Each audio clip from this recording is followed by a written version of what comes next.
मूलां ब्रह्म विचार सार परमा आद्यां जगत् व्यापिनी वीणा पुस्तक धारिणी वभयदां जाड्यन्धकारापहां हस्ते स्फाटिकमालिकां विदधती पद्मासने संस्थितां वन्दे तां परमेश्वरीं भगवतीं बुद्धिप्रदां शारदाम् येनाक्षरसमाम्नाय मधिगम्यो महेश्वरात् कृत्स्नं व्याकरणं प्रोक्तं तस्मै पाणिनये नमः। वाक्यकारं वररुचिं भाष्यकारं पतञ्जलिं पाणिनिं सूत्रकारं च प्रणतोऽस्मि मुनित्रयम्। नत्वा सरस्वतीं देवीं शुद्धां पुण्यां करोम्यहम् पाणिनीये प्रवेशाय लघु सिद्धांत कौमुदीम्। आ ई उं रील ऋक् ए ओं अयवच हयवरट लण यमगणनम झबय गणदश जबगणदश खप चटत चटतौ कपय श्वाससर हल इति माहेश्वराणि सूत्राणि। उकालो अच हर्ष दीर्घ प्लुतः सूत्र पर विचार करते हुए हम चले थे और सूत्र पर विचार करते हुए फिर आगे हम बढ़े तो 3 स्वरों की बात हुई थी। जो यजुर्वेद के 3 स्वर हैं उनका वर्णन लघु सिद्धांत कौमुदी में किया गया था। उदात्त अनुदात्त समाहार स्वरितः से स्वरित, इन तीनों स्वरों का हम लोगों ने देखा था। थोड़ा सा ये भी जाना था कि किस प्रकार ये कर्मकांडी लोग इसको करते हैं। और उसके आगे का फिर सूत्र हमने देखा था। उस सूत्र में हमने देखा था कि मुख और नासिका से जो उच्चारित होता है, दोनों से, मुख से और नासिका से, ऐसे उच्चारित वर्ण को हम अनुनासिक वर्ण कहते हैं। और ऐसा वर्ण हल वर्ण ना हो, ये अच वर्ण की बात हुई, उसके लिए ये बोला गया था। तो इसकी वृत्ति में स्पष्ट लिखा था मुख सहित नासिकयो उच्चार्यमाणो वर्णो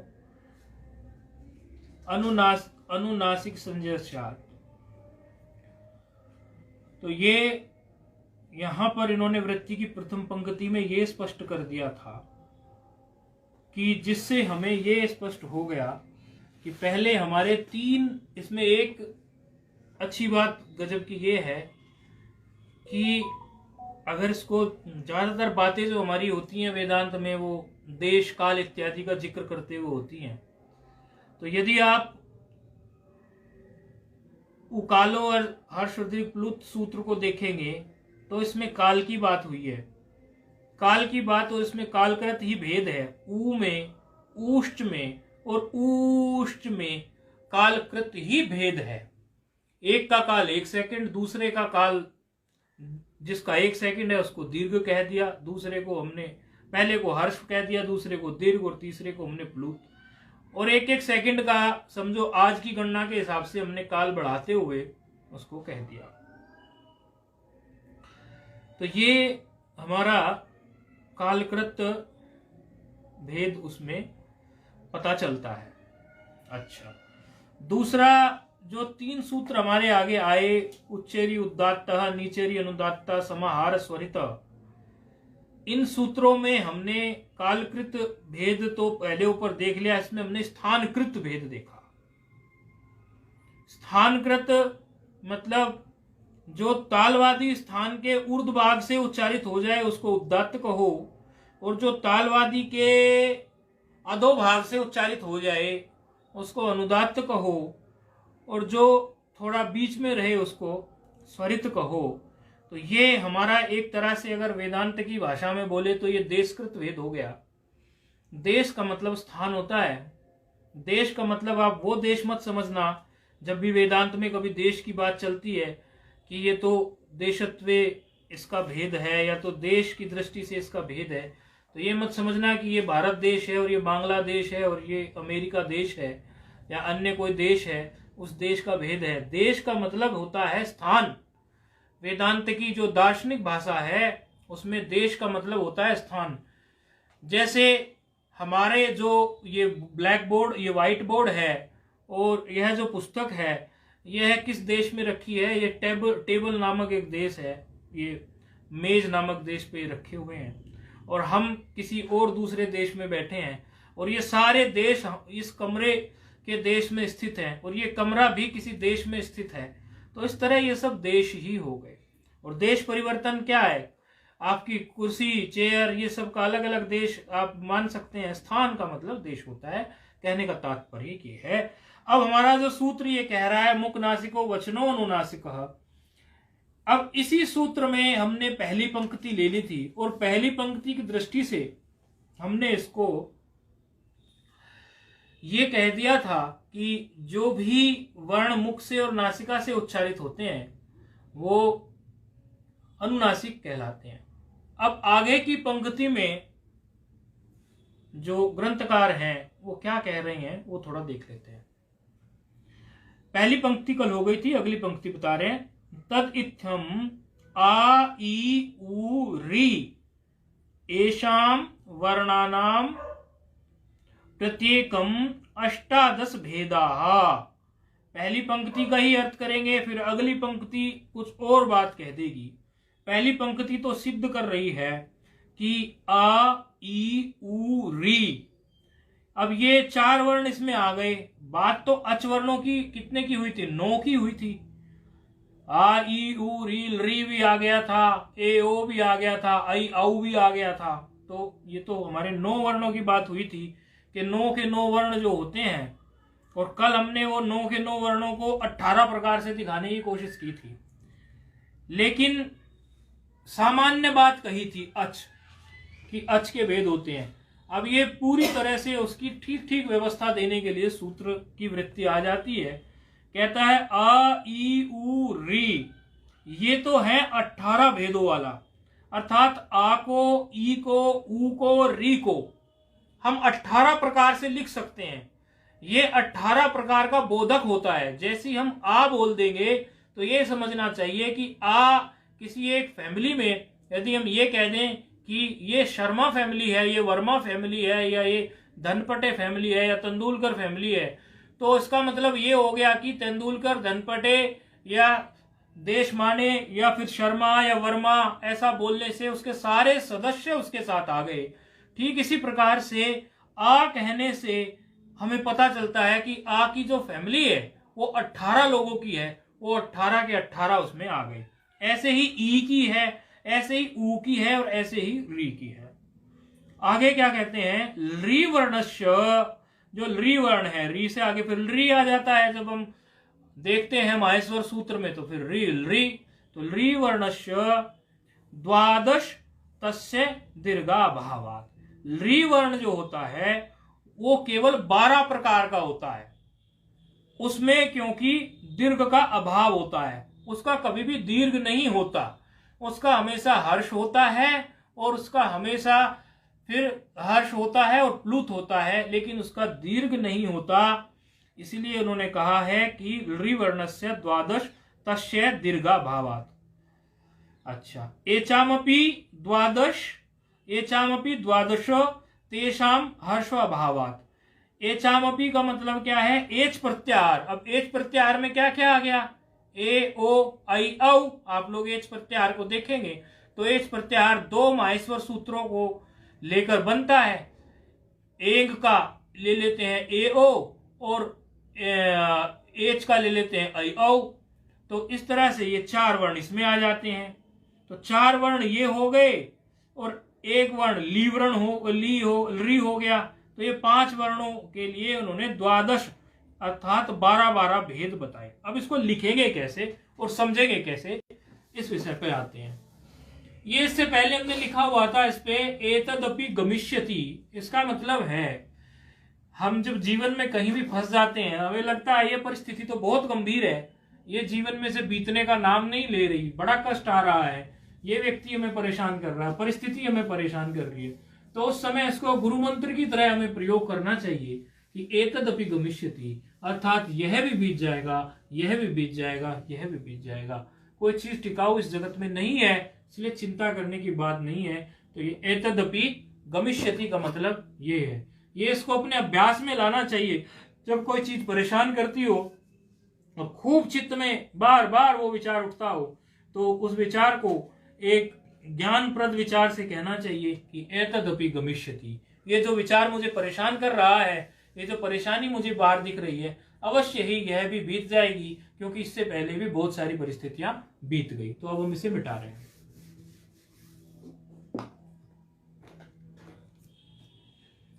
अब ये भेद को हम लिखने की कोशिश करेंगे। हमने कल जो लिखे थे भेद, वो कुछ इस प्रकार से लिखे थे, और उसी में हम जब देखेंगे तो उसका एक और दूसरा हमारे पास बनेगा। तो कुछ इस प्रकार कल हमने लिखे थे, उसमें फिर एक बढ़िया चीज आपको और देखने में आएगी।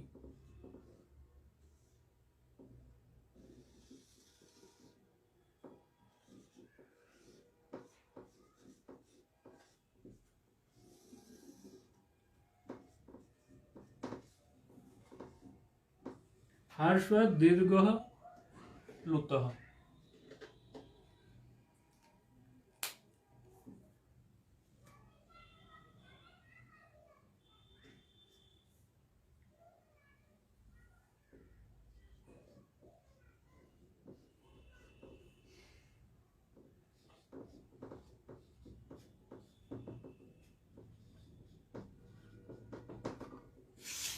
हम पहले उदात्त का अनुनासिक और उदात्त का ही अनुनासिक करेंगे, फिर हम उदात्त के बाद अनुदात्त का अनुनासिक और अनुदात्त का ही अनुनासिक करेंगे, फिर हम स्वरित का अनुनासिक और स्वरित का ही अनुनासिक करेंगे।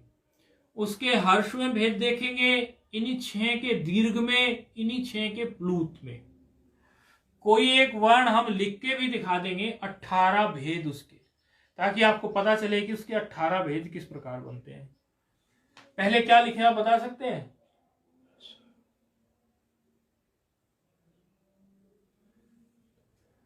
आप बताइए। हाँ, उदात्त अनुनासिक,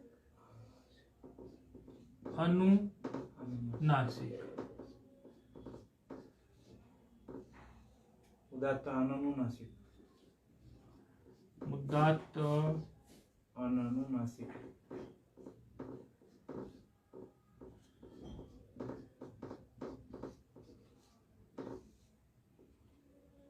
फिर दीर्घ नहीं दीर्घ हर्ष में अनुदात्त अनुनासिक, अनुदात्त अनुनासिक,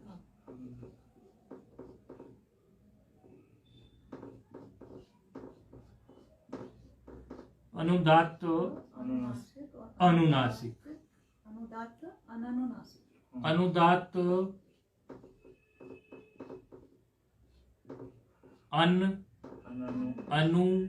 अनुनासिक। नासिक के अंगूर बहुत बढ़िया होते हैं। नासिक में भगवान भी है ना, कौन से वाले हैं? कौन से भगवान का? त्र्यंबकेश्वर। त्र्यंबकेश्वर हम कई वर्ष जाते रहे, कई वर्ष नासिक में। स्वरित अनुनासिक, स्वरित अनुनासिक।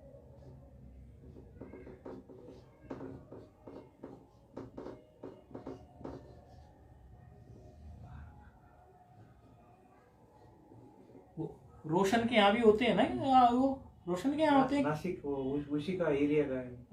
रोशन है ना शायद, रोशन है कि ऋतिक? रोशन के यहाँ होते हैं ना शायद अंगूर खूब, कुछ बताया था मुझे शायद ऐसे किसी ने। वो तारका को मार दिया है वहाँ। अच्छा नासिक। अच्छा प्रभु रामचंद्र जी ने तारका राक्षसी थी ना, रावण की बहन। सुपर्णखा की नाक कटी थी वहां। हाँ तो वही है। नाक कटने से तभी उसका नाम नासिक पड़ा। इसमें भी ठीक उसी तरह होगा। यहाँ पे वही उदात्त और दीर्घ उदात्त अनुनासिक, दीर्घ उदात्त अनुनासिक।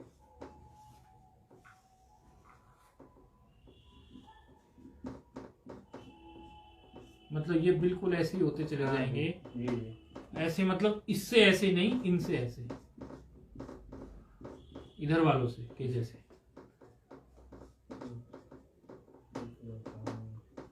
अब वो जो बात हमने अगली, ये तो हमने कल वाली बात लिख दी, जैसी हमने कल पढ़ी थी जितनी उतनी बात हमने लिख दी। अब आज की जो बात है वो क्या है अगली वृत्ति में, अ ई उ री एषाम वर्णानाम प्रत्येकम अष्टादश भेदा। इसका मतलब ये हो गया कि आ ई उ री ये तीनों कॉलम्स में, तीनों में आएगा, क्योंकि आ का, ई का, ऊ का और री का।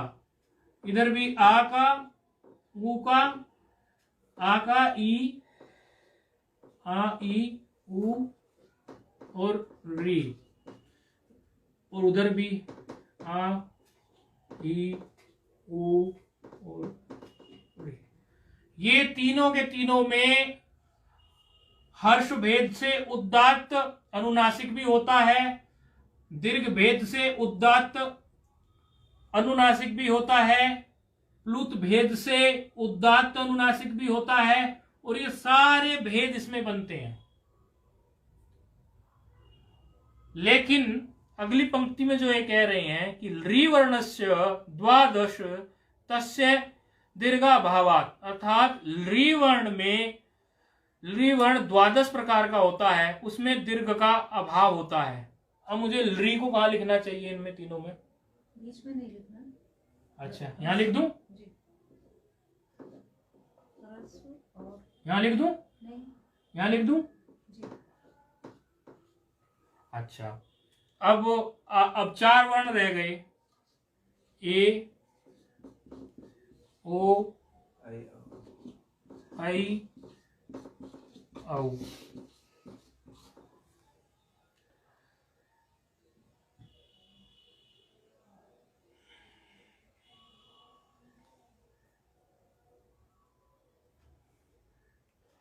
महाराज ये ए को मैं कहाँ लिख दूं इन तीनों में?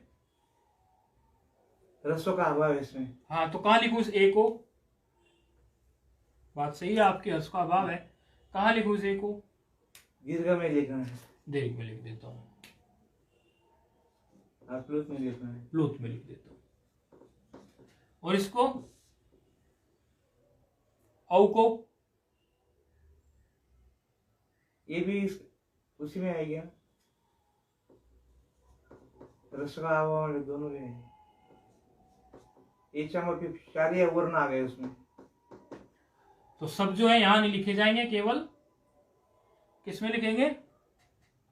केवल जो है दीर्घ में और प्लुत में लिखे जाएंगे।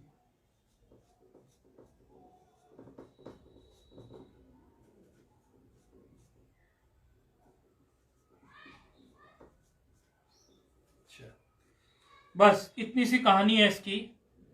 इस कहानी में बस एक बात समझने जैसी है, किसी एक वर्ण को सभी उसमें लिख के देख लेते हैं, ताकि हमें ये थोड़ा आइडिया हो जाएगा कि ये 18 प्रकार का लिखते किस प्रकार है।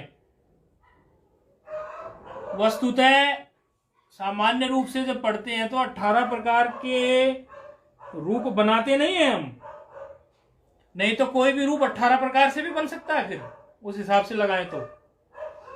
लेकिन लिखते कैसे 18 प्रकार से आ को? क्योंकि जब आ कह देंगे तो आ तो 18 प्रकार का ग्रहण होना चाहिए, जब ई कह देंगे तो ई 18 प्रकार का ग्रहण होना चाहिए, ऊ कह देंगे तो ऊ 18 प्रकार का ग्रहण होना चाहिए, ठीक है ना। री कह देंगे री 18 प्रकार का ग्रहण होना चाहिए। इसमें ना ए ओ आई औ ऐसा बना है। ए ओ आई औ। हाँ इधर इधर दूसरा नाम, हाँ वो ये। हाँ ए ओ आई आओ। नहीं, वो तो आगे पीछे कोई बात नहीं। आगे पीछे से फर्क नहीं पड़ेगा। वो तो वैसे प्रत्याहार दृष्टि से वो थोड़ा पहले आपसे पूछ रहे थे ना, तो पूछने के चक्कर में ऐसा लिखा इसको, थोड़ा सोच कंफ्यूज सा करके पूछने का मन था। वैसे अगर प्रत्याहार दृष्टि से लिखेंगे तो आपकी बात बिल्कुल सही है, ऐसे लिखेंगे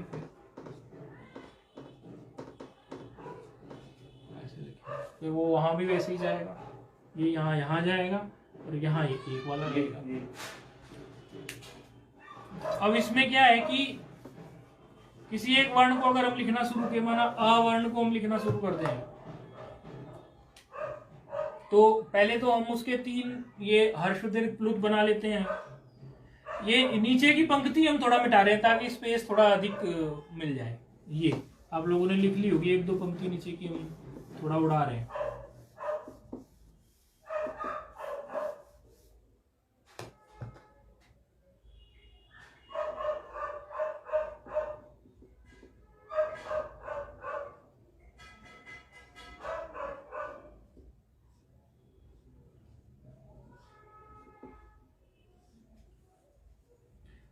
आ ई उ रील री है ना, तो आ को ले लेते हैं।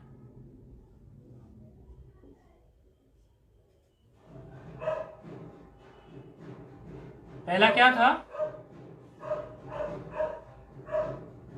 पहला था उदात्त अनुनासिक। तो क्या करूं, इसको कैसे लिखूं? बिंदी। ठीक है। दूसरा क्या था? हर्ष में चल रहे हैं अभी हम केवल, ठीक है। दूसरा क्या था? उदात्त अनुनासिक, अर्थात उदात्त तो है लेकिन अनुनासिक नहीं है, और जो अनुनासिक नहीं होता उस पर चंद्र बिंदु नहीं जाएगा। ठीक है। अगला क्या है?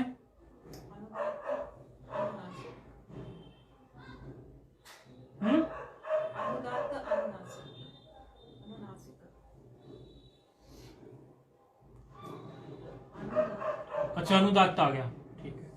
क्या आवरण नहीं ले रहे ना, और क्या है ऊपर ये? अनुनासिक। तो अनुदात्त के लिए चिन्ह दिया हुआ था ना। दूसरा क्या है? बिना अनुदात्त, लेकिन ये है ना। फिर क्या आ गया हमारा? तो पहले तो हम सामान्य रूप से उसको अनुनासिक बना देते हैं चंद्र बिंदु लगा के। अब स्वरित का हम उसको ये चिन्ह दे देते हैं। बस यही एक तरीका है इनको जानने का। बल्कि अब तो शास्त्रकार कई सारे कह रहे हैं कि ये भी मिट गए हैं, ये भी कहीं दिखाई नहीं पड़ते चिन्ह भी। दूसरा क्या है? ठीक है। अच्छा, दीर्घ में क्या लेंगे आप बताइए। दीर्घ में जैसे इसको हमने लिया, यहां दीर्घ में क्या लिखना चाहिए हमें? भाई हमने यहां नहीं लिखा, हमें अभी जो लिखना है वो लिखना है दीर्घ में हमें लिखना है क्या? ये लिखना है, हमें ये लिखना है। आप ऐसा समझो, हमें ये बात लिखनी है आ के लिए, आ वर्ण के लिए हमें ये बात लिखनी है। क्या बात? आवर्ण उदात्त भी हो और अनुनासिक भी हो और दीर्घ भी हो। आवर्ण का दीर्घ हो, उदात्त हो और अनुनासिक हो।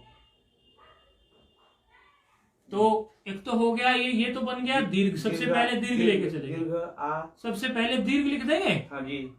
अब इसको अनुनासिक बना देंगे, तो बिंदी आएगी। बिंदी आ गया, चंद्र बिंदु आ गया। जी। और चूंकि उदात्त है तो चिन्ह की जरूरत नहीं है। जी जी, है ना। हाँ, अनुनासिक। इसी तरह दूसरे वाले को हम बनाएंगे, उसमें ऐसे लिखना पड़ेगा। जी जी। अब हम यहां चलेंगे, ऐसे कर देता हूं, थोड़ा बट जाएगा उसमें यहां पर। तो फिर ये दीर्घ तो रखना ही पड़ेगा सबको, अनुदात्त आ। लेकिन यहां पर हम ये चिन्ह डाल देंगे किसका? अनुदात्त का। ये अनुदात्त है ऐसा, उसको लकीर कहते हैं। ये जो चिन्ह है इस प्रकार का, ये ऐसा चिन्ह जो है ये अनुदात्त है। और ये जो चिन्ह है इस प्रकार का, ये चिन्ह है स्वरित।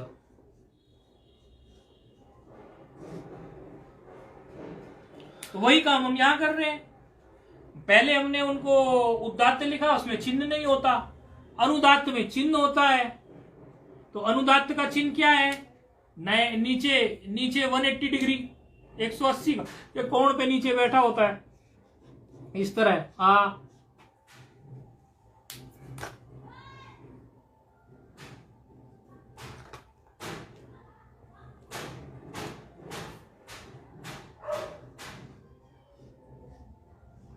और ये अब इसी में हम लास्ट में क्या लिखेंगे? ये अनुदात्त उदात्त हो गया, अनुदात्त हो गया दीर्घ में, और दीर्घ में ही अब हम स्वरित लिखेंगे, और लिखना दीर्घ ही है।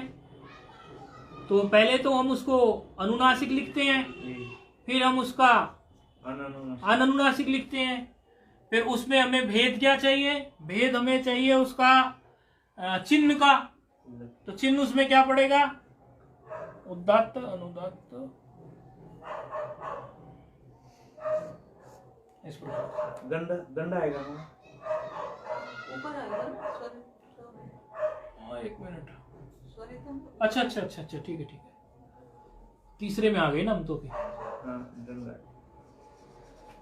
बस ऐसे इसका प्लुत भेद कर देंगे। प्लुत में क्या होता है? मात्रा, क्योंकि इनमें क्या है? कालकृत भेद है, तो मात्रा बढ़ रही है और कुछ भी नहीं हो रहा है। जैसे आप करते हैं इसमें, तो मात्रा बढ़ाने के लिए सामान्यतः हम क्या लिखते हैं? उसको ये इस तरह का 3 बना देते हैं। आप देखिए 3 मात्रा है ना, इस तरह से ऐसे कर देते हैं, बस कोई ज्यादा फर्क नहीं आता। बस ये मात्रा बढ़ाने के लिए कुछ इस प्रकार से हम कर देते हैं। फिर यहां पर हम करेंगे तो उसी को फिर वैसे लिख देंगे, उसमें मात्रा बढ़ा देंगे, इस तरह कर देंगे। फिर इसी में हम ऐसे कर देंगे, और फिर इसमें जो है नीचे सिंबल मार देंगे ये वाला, ये आप जानते ही हैं किसका है। फिर इसी तरह से इसको करेंगे, यहाँ इसकी मात्रा लगा देंगे, यहाँ भी इसकी मात्रा लगा देंगे, और यहाँ पर सिंबल हम जो लगा देंगे वो ये लगा देंगे। ये आ का है। कल छुट्टी है, आप लोग ई का बना लेना, ऊ का बना लेना, री का बना लेना। ये तो आप बना लोगे, टीप लोगे, सीधा सीधा सीधा दिख रहा है।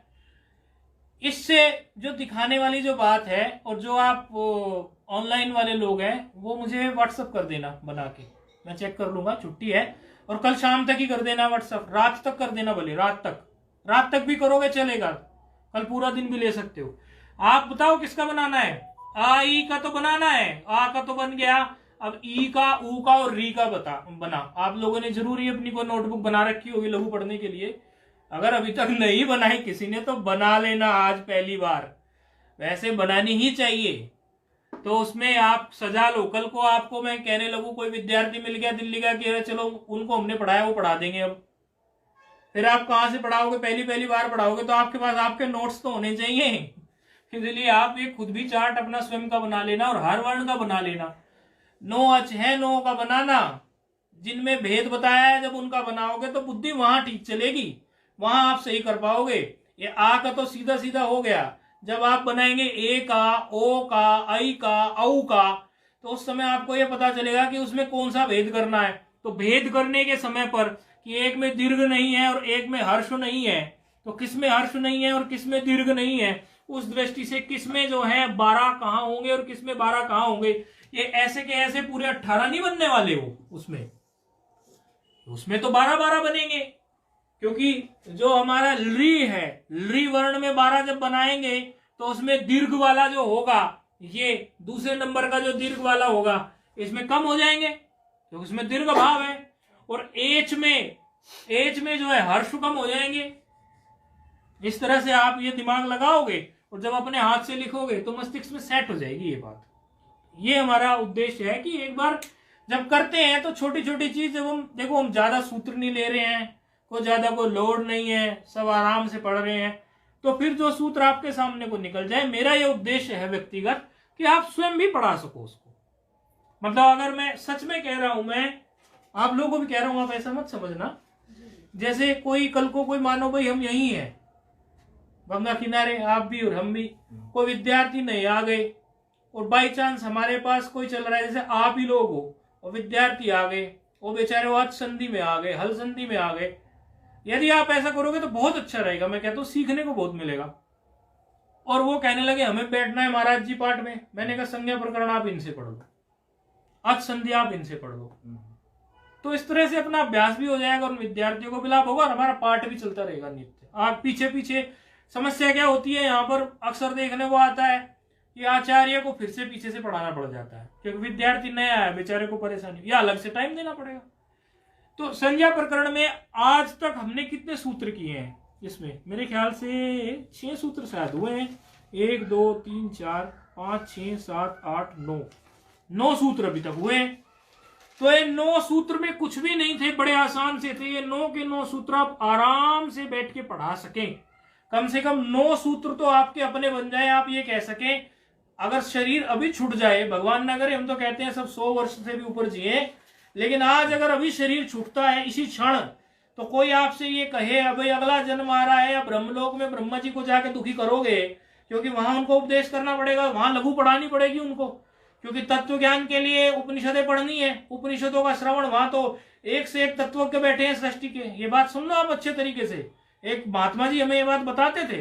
एक महात्मा जी हमें कुंभ में मिले और वो कहने लगे कि ब्रह्मलोक में हो जाएगी हमारी तो यात्रा पूरी। तो दूसरे महात्मा बहुत थोड़े सख्त थे, वो वैसे तो हम ही थे, तो वो बोले कि महाराज जी आप एक बात बताओ, आप कह रहे हो ब्रह्मलोक में यात्रा, आपने लघु यहां नहीं पढ़ी, आपने न्याय यही नहीं पढ़ा, अब तर्क वगैरह आपने नहीं पढ़ा, तो आपको पढ़ना पड़ेगा, क्योंकि किसी भी उपनिषद को समझने के लिए सारे दर्शन पढ़ने पड़ेंगे। अब जब वो सारे दर्शन आप पढ़ेंगे तो ब्रह्मलोक में पढ़ने पड़ेंगे। यदि आपके अच्छे पुण्य है तो ब्रह्मलोक में पढ़ेंगे आप, या तो आप लौट के पृथ्वी पे आएंगे यहाँ पढ़ेंगे, या तो ब्रह्मलोक में। यदि आप यहाँ लौट के आ गए तो हम उसकी तो कोई बात करते नहीं, लेकिन यदि आप ब्रह्मलोक में चले गए तो ब्रह्मलोक में आपको पता है आपसे पहले कौन कौन से बैठे हुए हैं लोग। वैसे यहाँ थोड़ा पाठ में बोल देंगे तो फिर गड़बड़ हो जाएगी।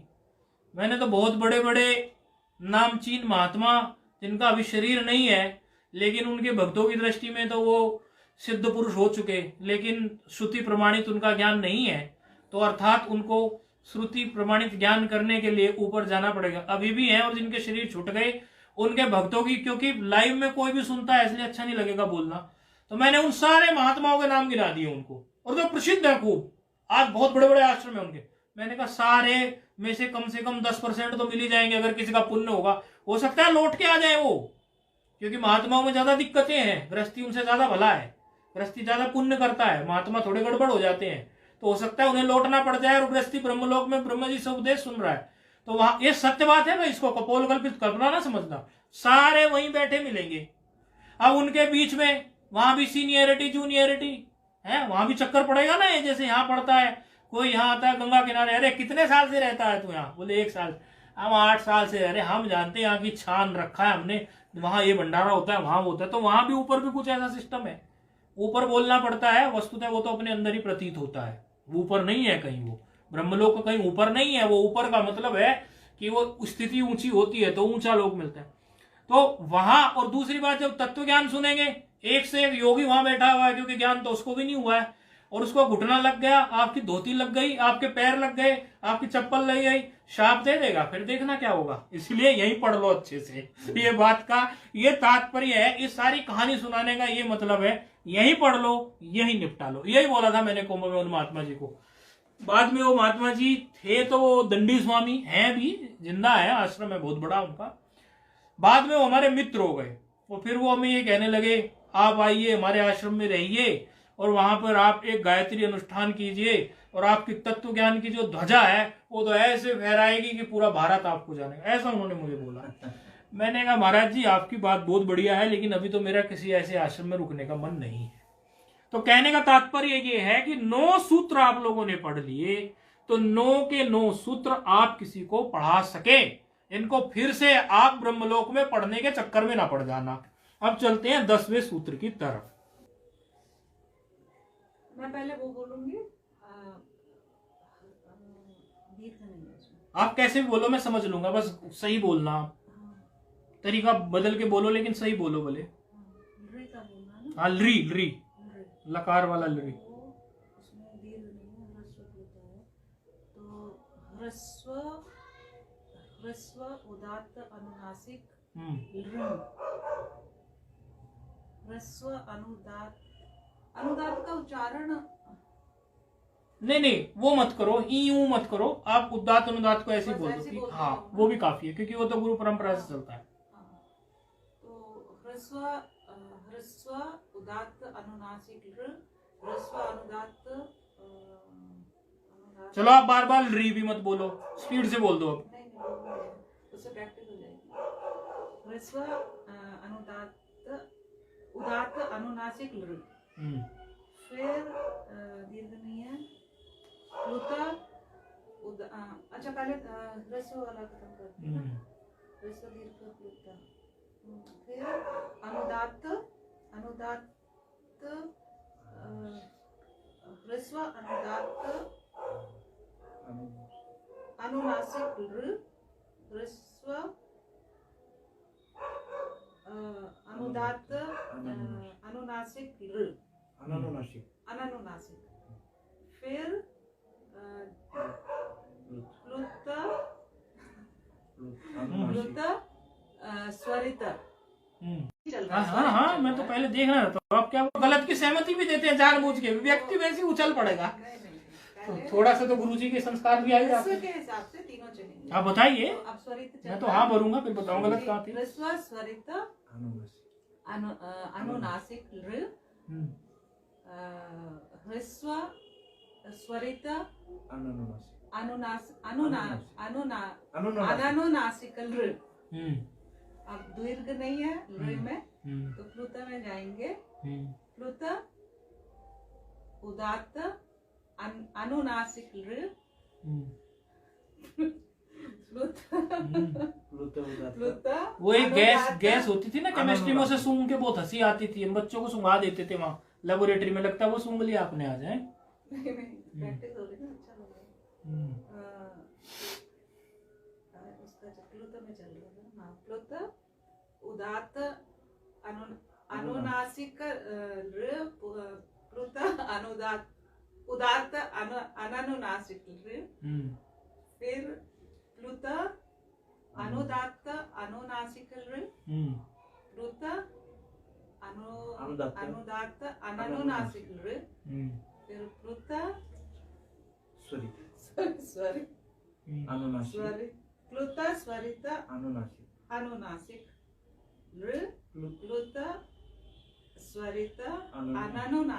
ऋ। 12 हो गए। ओकार बोल दो आप, ओकार, औ नहीं ओ।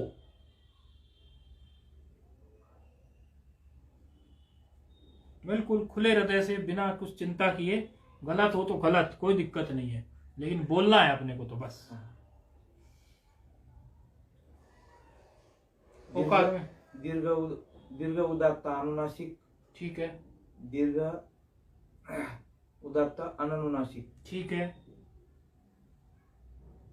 दीर्घ अनुदात्त अनुनासिक, दीर्घ अनुदात्त अनानुनासिक, बिल्कुल ठीक है, दीर्घ स्वरित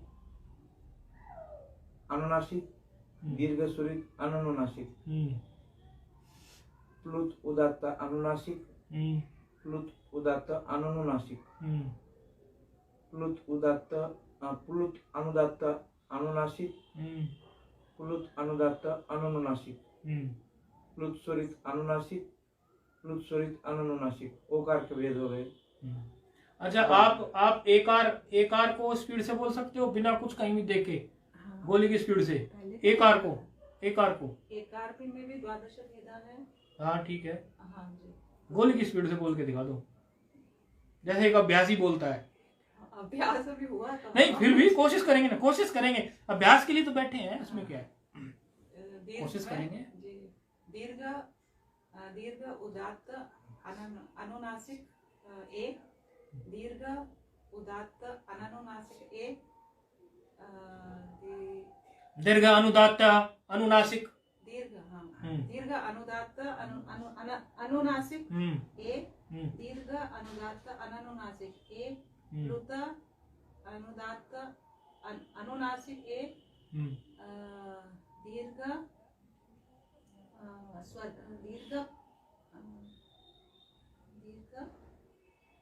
अनुदात्त कभी दीर्घ को आगे बोलते हो, कभी दीर्घ को पीछे बोलते हो। एक ही राइम बनाओ, या तो दीर्घ को उदात्त अनुनासिक दीर्घ बोलो, या शुरू में बोलो दीर्घ, मतलब एक जैसी शैली बनाओ। जैसे हमें पहले बोलना है कि ए बोलना है, ए दीर्घ उदात्त अनुनासिक, ए दीर्घ अनुदात्त, इस तरह ए दीर्घ उदात्त अननुनासिक, ए दीर्घ अनुदात्त अनुनासिक, ए दीर्घ अनुदात्त अननुनासिक, ए दीर्घ स्वरित अनुनासिक, ए दीर्घ स्वरित अननुनासिक। मतलब इस तरह से शैली एक जैसी सी हो। अब जैसे उसमें बोलना है हमें दीर्घ के आगे फिर हमारा प्लुत आ गया ना, तो प्लुत में भी पहले ही ए ले लिया, ए प्लुत, इस तरह से ए प्लुत उदात्त अनुनासिक, ए प्लुत उदात्त अननुनासिक, ए प्लुत अनुदात्त अनुनासिक, ए प्लुत अनुदात्त अननुनासिक, ए प्लुत स्वरित अनुनासिक, ए प्लुत स्वरित अननुनासिक। इस तरह से मतलब थोड़ा प्रैक्टिस है और क्या है, क्योंकि वो हमें करना क्या है कि व्याकरण का काम क्या है कि हमारा कॉम्प्लेक्सिटी लेवल जो है वो थोड़ा बढ़ जाए। हमारा जो जटिलताएं जो होती है शास्त्र में, उन जटिलताओं को समझने के लिए हमारी बुद्धि और प्रवीण हो जाए, ये हमारा उद्देश्य होता है। व्याकरण और गायत्री मंत्र की दीक्षा इसीलिए दिलाई जाती थी। पहले ये कहावत थी ब्राह्मण परिवारों में, अन्य वर्गों वर्णों में भी होती होगी, किसी का बच्चा बुद्धि से कमजोर होता था तो उसके कहते थे इसको गायत्री संस्कार थोड़ा पहले करा दो ताकि ये गायत्री मंत्र जपना शुरू कर दे, इसको गुरुकुल में जल्दी डाल दो, ये वेद पाठ करना शुरू कर देगा। पहले वेद पाठ करते थे बिना अर्थ के, अष्टाध्यायी रटते थे, उसके बाद में फिर बाकी के शास्त्रों को अर्थ सहित पढ़ाते थे, पहले तो उसमें ही करते थे। तो ये था हमारा। इसमें एक चीज देखने में ये आई है, जैसे ये है, इसमें और इसमें किस प्रकार का भेद है। यदि भेद 3 प्रकार के हों, एक भेद हो देशकृत, एक भेद हो कालकृत, और एक भेद हो स्थानकृत। स्थान और देश तो एक ही हो गया, स्थान देश, और तीसरा क्या है हमारा, काल है, देश है, स्वर, हाँ नहीं स्वर है ना, देश का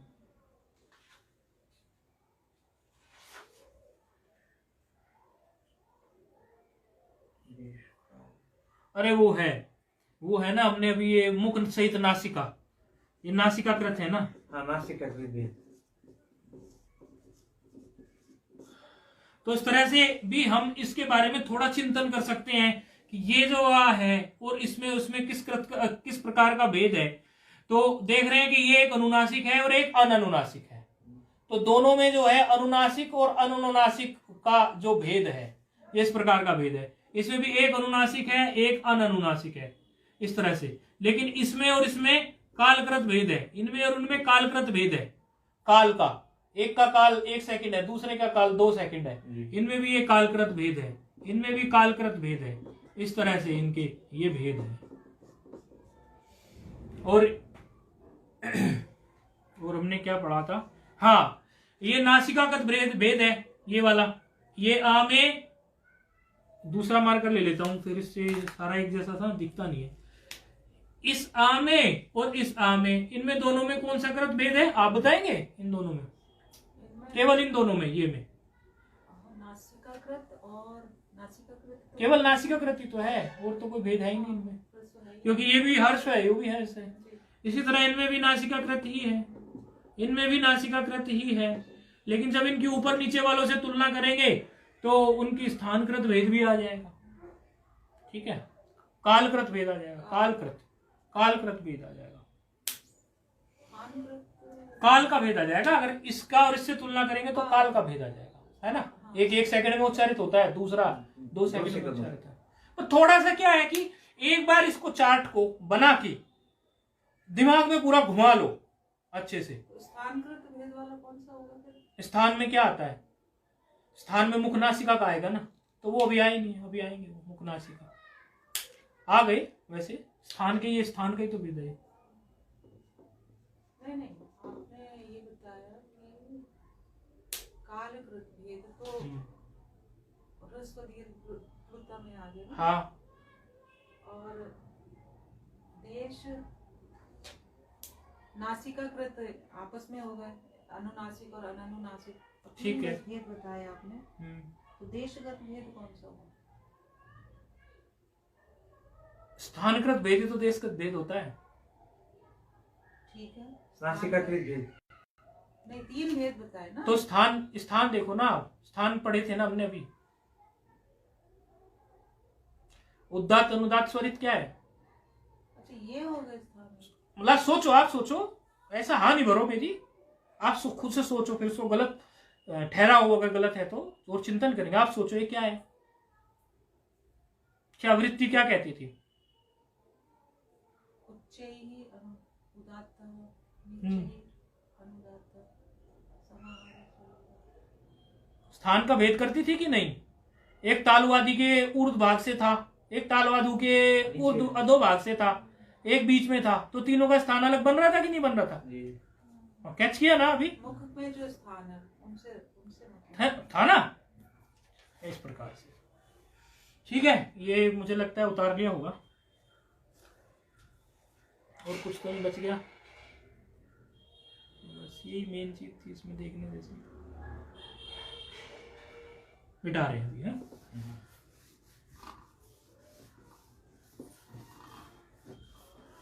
ये है कि जो सूत्र पढ़े उसको अपना बनाते जाएंगे, फिर नींद में भी उस सूत्र की हम व्याख्या कर सकें।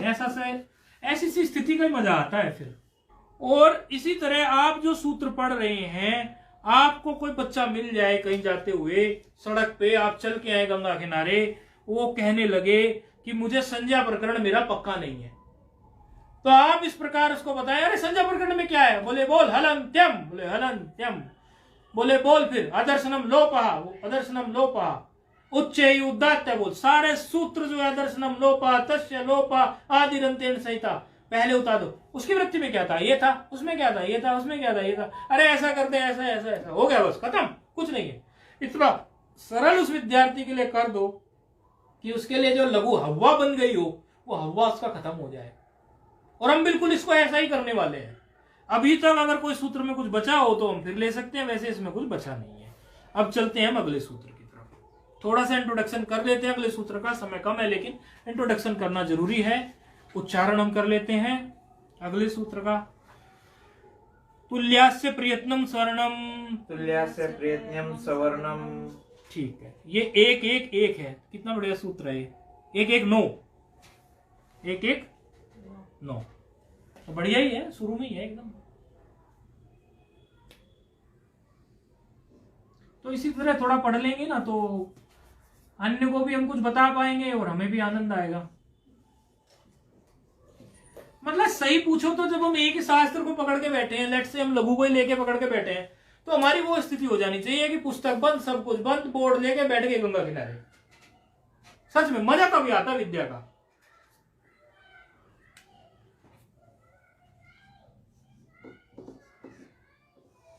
चला गया क्या ऊपर को?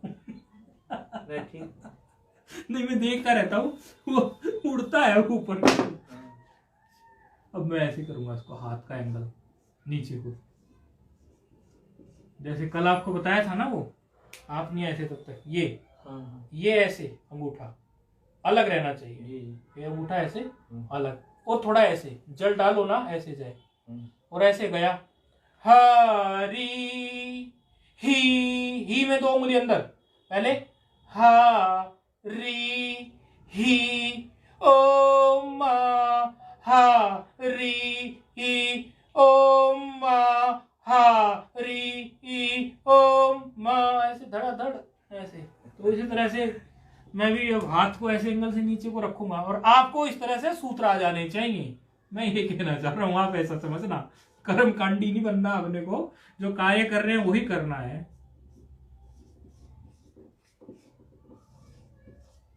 ऐसे ही है ना, तुल्यास्य प्रयत्नम सवर्णम। अच्छा, कोई कोई सूत्र तो इतना प्यारा होता है कि वो अपने बारे में बस लिखते ही बता देता है कि मैं ये कहना चाह रहा हूं, एकदम ज्यादा इतना सीधा भोला भाला प्यारा प्यारा होता है वो सूत्र कि बस उससे एकदम प्रेम हो जाता पढ़ते ही।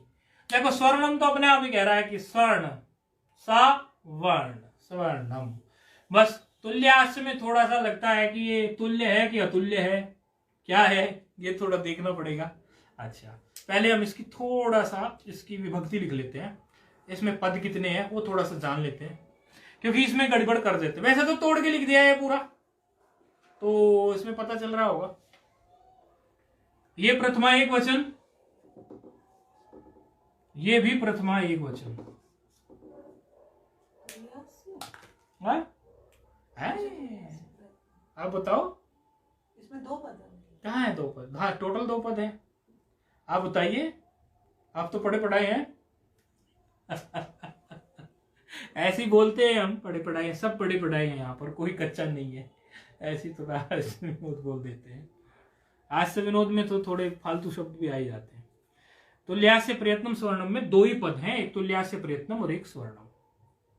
अच्छा, अब तुल्यास्य में ना समास है, तो समास से इसका अर्थ निकलता है। तुल्य का मतलब तो तुल्य आप समझते ही हैं। आस्य का मतलब आप लोगों के सुनने में शायद आया कि नहीं आया पता नहीं। आस्य का मतलब होता है मुख। तुल्य का मतलब तो सामान्य तुल्य है, तुलना के लिए आ गया कोई। और दूसरा है आस्य। आस्य का मतलब होता है मुख।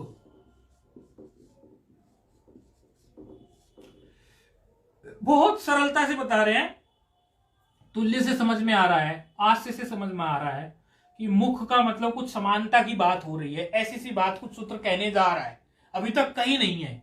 और प्रयत्न का मतलब आप सामान्य रूप से प्रयत्न शब्द इतनी बार सुना है, बहुत बार सुना हुआ है। तो तुल्य, तुल्यास्य प्रयत्नम स्वर्णम का अर्थ करना कठिन नहीं है, आसान ही है।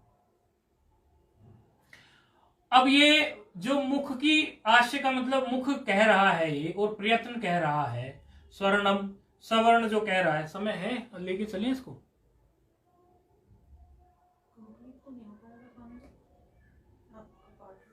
चलो तो फिर आप तो इसकी वृत्ति पर के आ जाओ। इतना कर दो फिर कि आप जो है तुल्यास्य प्रयत्नम की जो वृत्ति है, पूरी वृत्ति नहीं, बहुत बड़ी वृत्ति है, क्योंकि तुल्यास्य प्रयत्नम सूत्र इतना इंपॉर्टेंट सूत्र है कि पूरी लघु में आके खड़ा हो जाता है। तो आपको जो हमने कहा था कि वृत्ति जो याद करनी है, वो तुल्यास्य प्रयत्नम सूत्र की पहली पंक्ति तक याद कर लाना, हलंत्यम की उपदेशे अंतः शब्द से लेकर, और आप जो है तुल्यास्य प्रयत्नम की स्वर्ण संज्ञा स्यात् तक ले आना याद करके। जो ज्यादा कर लेगा वो तो उसकी तो कोई बात ही नहीं है, उसके लिए तो मैंने इधर लड्डू भी रखे हुए हैं, उसको लड्डू भी मिलेंगे, लेकिन कम से कम इतनी तो कर लाना। हलंतम सूत्र के उपदेशे से लेके वृत्ति से और तुल्यास्य प्रयत्नम की पहली पंक्ति तक ले आना। आगे की चर्चा हम फिर कर लेंगे, बहुत बढ़िया सूत्र है तुल्यास्य प्रयत्नम। और हाँ, सभी मतलब आप बचना चाह रहे हैं? नहीं, और आपका मतलब सभी से है। हाँ, सभी का मतलब ऑनलाइन वालों से भी है, ऐसा नहीं है मतलब कि सिर्फ आपसे सुनेंगे या सिर्फ इनसे सुनेंगे, ऑनलाइन वालों से भी सुनेंगे। ऑनलाइन वालों से क्या, हम अपने तरीके से सुनेंगे। अपने तरीके का मतलब क्या है कि उनको कॉल करेंगे या उनको कॉल पे रखेंगे एक दूसरे फोन से। ऑनलाइन वालों आप भी समझ लो, कभी समझते हो कि मजा आ रहा है हमें, चलो बोलने का मौका नहीं मिल रहा है तो वृत्ति सुनाने से भी बच जाएंगे, इस चक्कर को तो छोड़ देना। वृत्ति नहीं तो कुछ नहीं, तो ये याद कर लेना, ठीक है। चलो, ओम पूर्णमदः पूर्णमिदं पूर्णात् पूर्णमुदच्यते पूर्णस्य पूर्णमादाय पूर्णमेवावशिष्यते। ओम शांति शांति शांति।